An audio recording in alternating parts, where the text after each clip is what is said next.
Hello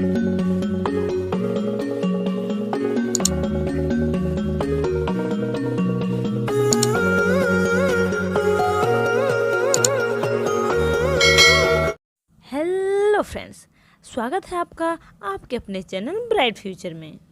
दोस्तों, आज हम बात करेंगे एक ऐसे भक्त की जिन्होंने श्री कृष्ण भक्ति में अपना संपूर्ण जीवन एक जोगन के रूप में बिता दिया। संसार में बहुत सारे ऐसे भक्त हैं जो अपना पूरा जीवन ईश्वर को ही समर्पण कर देते हैं। ईश्वर प्रेम में ऐसे मग्न होते हैं कि वे खुद को ही भूल बैठते हैं। जी हाँ दोस्तों, हम बात कर रहे हैं श्री कृष्ण के अनन्य भक्त मीराबाई की। ऐसी ही एक प्यारी सी कृष्ण प्रेमी थी हमारी मीराबाई, जो कृष्ण की अनन्य भक्त और एक महान कवयित्री थी। मीराबाई देखने में भी बहुत ही सुंदर थी। वो श्री कृष्ण को अपना सर्वस्व मानती थी। श्री कृष्ण ही उनके पति, उनके प्रेमी, उनका संसार, उनका पूरा ब्रह्मांड श्री कृष्ण ही थे। राजघराने में पली बड़ी अपने माता पिता की इकलौती राजकुमारी होने के बावजूद भी कृष्ण प्रेम में वे पूरा अपना जीवन एक जोगन के रूप में बिता दिया। मीराबाई का जन्म राजस्थान के मेड़ता में एक राजघराने में हुआ था। उनके पिता रतन सिंह राठौड़ जो एक छोटे राजपूत रियासत के शासक थे, और उनकी माता वीर कुमार। जब मीरा 2 वर्ष की थी तभी उनकी माता की मृत्यु हो चुकी थी। मीरा अपनी माता पिता की इकलौती संतान थी। उनकी माता के मृत्यु के बाद उनके दादाजी राव दूदाजी ने बड़े प्यार से मीरा का लालन पालन किया। श्री कृष्ण भक्त मीरा के जीवन की अनेक कहानियाँ प्रसिद्ध है। कहते हैं कि एक बार उनके गांव में किसी की शादी थी। राती को देखकर मीरा अपने माँ से बोली कि माँ, मेरी शादी किससे हुई है? मेरा पति कौन है माँ? तो मीरा की माँ ने श्री कृष्ण के मूर्ति की ओर इशारा करके कहा कि ये तुम्हारा पति है और तेरी शादी इसी से तो हुई है। माँ ने तो यह बात मीरा का बचपना समझकर कहा था, परंतु बालक मन में यह बात गांठ बांध गई। मीरा तभी से श्री कृष्ण को अपना पति मानने लगी। उसने अपने दिल में यही बसा लिया कि हाँ, यही मेरा पति है। सन 1516 ईस्वी में मीरा का विवाह मेवाड़ के राणा सांगा के पुत्र राजकुमार भोजराज से हुआ। तब मीरा 18 वर्ष की हो चुकी थी। मीरा यह विवाह करने को तैयार नहीं थी, परंतु घरवालों की जिद के आगे वो कुछ न कर सकी। मीरा का विवाह तो हो चुका था, लेकिन वो अपने दिल से श्री कृष्ण को ही पति मानती थी।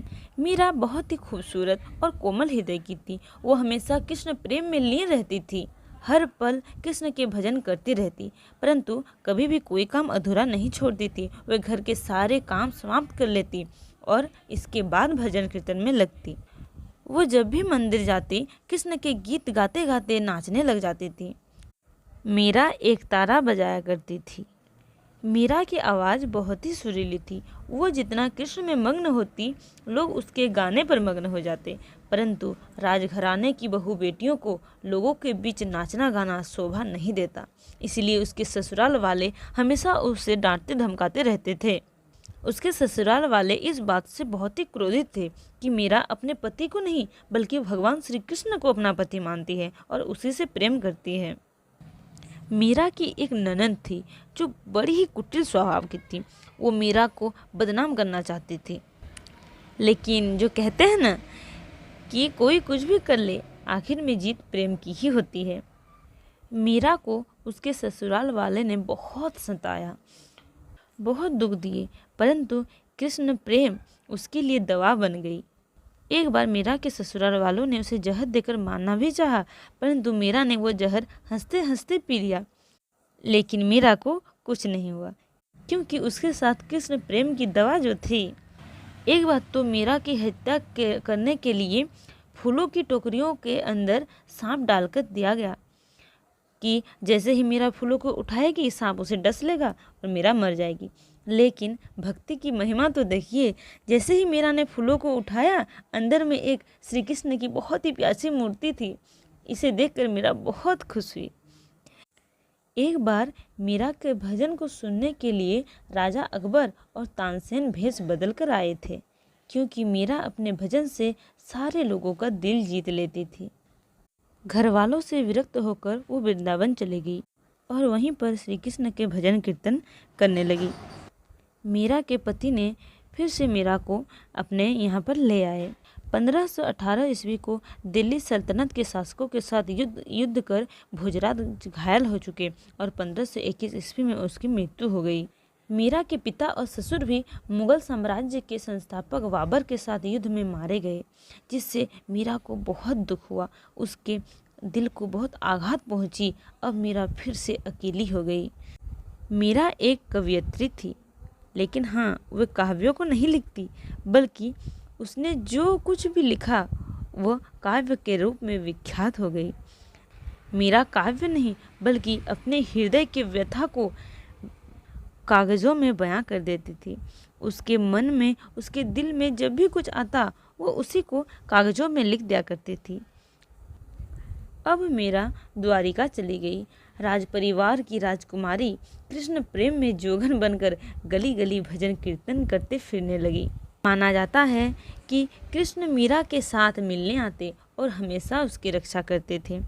एक बार घर वालों से तंग आकर जब मीरा ने आत्महत्या करने के लिए एक नदी में छलांग लगानी चाहिए, तभी पीछे से श्री कृष्ण उनका हाथ पकड़कर पीछे की तरफ खींच लिए और कहा, अरे ये तो कायरता है, तुम ऐसा क्यों कर रही हो।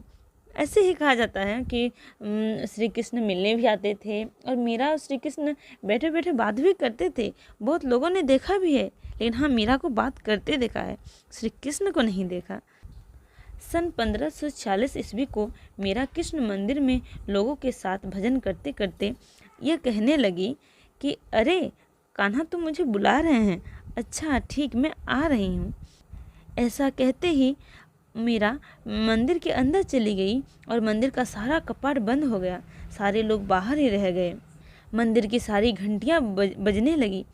कुछ बहुत तेज प्रकाश भी निकला मीरा के शरीर से। फिर कुछ क्षण के लिए तो कपाट बंद हो गया। जब लोगों ने दरवाज़ा बहुत इससे खोला, तब देखा कि मीरा मंदिर में नहीं थी और चारों तरफ बंसी का एक सुर सुनाई दे रहा था, जिसे आम लोगों ने भी सुना था, और वो दिव्य ज्योति भी कहीं गायब हो चुकी थी। सभी अवाक रह गए। कृष्ण की मूर्ति में मीरा की चुनरी लिपटी हुई थी। अतः कहा जाता है कि मीरा की यहीं पर मृत्यु हो गई। असल में मीरा श्री कृष्ण की मूर्ति में समा गई। मीरा एक कवयित्री थी, लेकिन हाँ, वह काव्यों को नहीं लिखती, बल्कि उसने जो कुछ भी लिखा वह काव्य के रूप में विख्यात हो गई। मीरा काव्य नहीं बल्कि अपने हृदय के व्यथा को कागज़ों में बयां कर देती थी।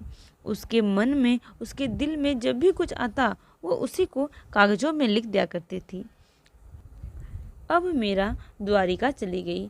राज परिवार की राजकुमारी कृष्ण प्रेम में जोगन बनकर गली गली भजन कीर्तन करते फिरने लगी। माना जाता है कि कृष्ण मीरा के साथ मिलने आते और हमेशा उसकी रक्षा करते थे। एक बार घर वालों से तंग आकर जब मीरा ने आत्महत्या करने के लिए एक नदी में छलांग लगानी चाहिए, तभी पीछे से श्री कृष्ण उनका हाथ पकड़कर पीछे की तरफ खींच लिए और कहा, अरे ये तो कायरता है, तुम ऐसा क्यों कर रही हो। ऐसे ही कहा जाता है कि श्री कृष्ण मिलने भी आते थे और मीरा और श्री कृष्ण बैठे बैठे बात भी करते थे। बहुत लोगों ने देखा भी है, लेकिन हाँ, मीरा को बात करते देखा है, श्री कृष्ण को नहीं देखा। सन 1546 ईस्वी को मीरा कृष्ण मंदिर में लोगों के साथ भजन करते करते यह कहने लगी कि अरे कान्हा, तुम मुझे बुला रहे हैं, अच्छा ठीक, मैं आ रही हूँ। ऐसा कहते ही मीरा मंदिर के अंदर चली गई और मंदिर का सारा कपाट बंद हो गया। सारे लोग बाहर ही रह गए। मंदिर की सारी घंटियाँ बजने लगी। कुछ बहुत तेज प्रकाश भी निकला मीरा के शरीर से। फिर कुछ क्षण के लिए तो कपाट बंद हो गया। जब लोगों ने दरवाज़ा बहुत इससे खोला, तब देखा कि मीरा मंदिर में नहीं थी और चारों तरफ बंसी का एक सुर सुनाई दे रहा था, जिसे आम लोगों ने भी सुना था, और वो दिव्य ज्योति भी कहीं गायब हो चुकी थी। सभी अवाक रह गए। कृष्ण की मूर्ति में मीरा की चुनरी लिपटी हुई थी। अतः कहा जाता है कि मीरा की यहीं पर मृत्यु हो गई। असल में मीरा श्री कृष्ण की मूर्ति में समा गई। तो दोस्तों, मीराबाई के जीवन कथा को हम यहीं पर समाप्त करते हैं और कुछ रचनाएं हैं, आप लोग नोट्स कर लीजिए। सो फ्रेंड्स, आपको यह वीडियो हमारी कैसी लगी हमें कमेंट्स में ज़रूर बताइए, ताकि हम आपके लिए और भी अगली इंटरेस्टिंग वीडियो ला सकें। और हाँ, अगर आप लोगों को किसी चीज़ की वीडियो हमसे चाहिए हो तो आप हमें कमेंट्स में बोलिए, ताकि हम कोशिश कर सकें कि वो वीडियो आप तक पहुँचे। So thanks for watching my video.